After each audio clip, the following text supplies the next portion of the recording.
Sion est l'une des collines de Jérusalem. Elle désigne souvent Jérusalem elle-même. La première fois qu'on entend parler dans la Bible, c'est lors de sa conquête par le roi David. David s'empara de la forteresse de Sion. C'est la cité de David, de Samuel 5:7.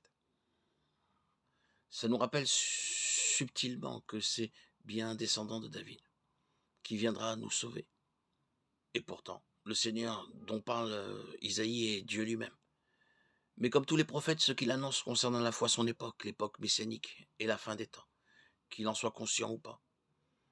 Ce qui est sûr, c'est que c'est Dieu lui-même qui va sauver son peuple de la main de tous ceux qui veulent l'envahir. Et c'est bien ce qui va arriver avec la venue du Messie.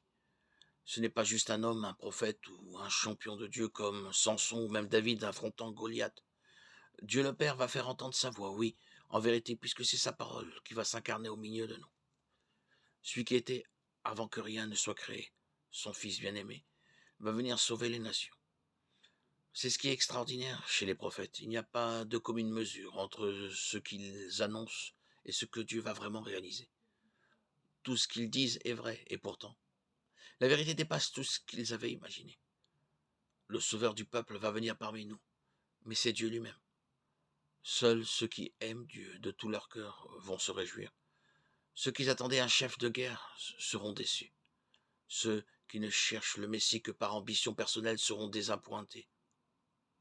Ceux qui voulaient un roi aussi vaniteux et avide de richesses qu'eux seront dégoûtés. C'est un pasteur qui vient, et il vient pour la brebis perdue, pour les humilier, les rejeter, les persécuter pour la justice.